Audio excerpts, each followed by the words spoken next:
beginning was Word. In the beginning was Word. When God spoke, it was heard. Light was formed. Day and night were born. The first day. Dark, light. The second. Earth water separated from the heavens. Word created firmament. Space filled with dry ground on day 3. At the sound of his voice giving birth to vegetation. Dark, light. Infinite lamps stapled to the sky's roof on the 4th to tell day and night apart. The sun, the moon, and the stars. Word painted the skyline with a few syllables. On the 5th, he littered the earth waters with life. The birds of wing invaded the heavens in a concerted song to the maker of skylights. Moon, stars, sun. Day 6.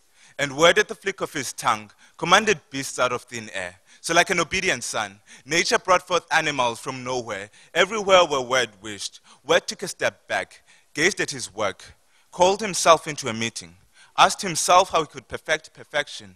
The deepest parts of himself, called out in the same voice used to create earth's foundations, let us make man in our own image. And that's when it gets interesting. Word came down, stood in the middle of his own creation. Day 4 shone above him. 5 and 6 watched intently. The Creator scraped day 2 and day 3 and then fused them to form his crowning glory. A mirror.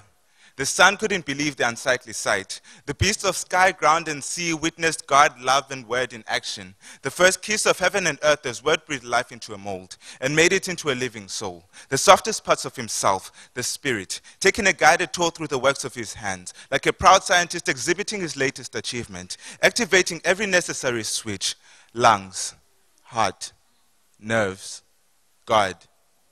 Nervous. I often wonder if God got nervous when man opened his eyes for the first time. I often wonder if Adam saw himself in God's eyes.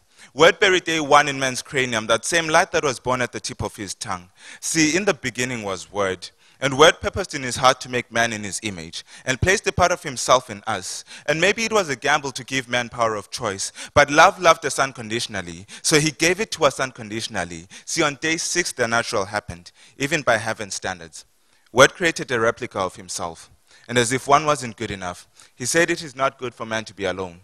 So the Spirit played a lullaby on his eardrum, laid him on his back, and while he dreamed of paradise and love eternal, Word rolled up his sleeves again, began operating, pulled a rib, built a being of bone, softer than his own heart, yet strong enough to love like his own heart. No wonder then that man awoke from his dream to find a dream, and together with Word exclaimed, bone of my bone, flesh of my flesh, woman, perfection perfectly perfected. See, in the beginning was Word, and the Word was with God, but that wasn't good enough. So Word became action. Consonants and vowels in his movements created man in his image. Male and female created he them.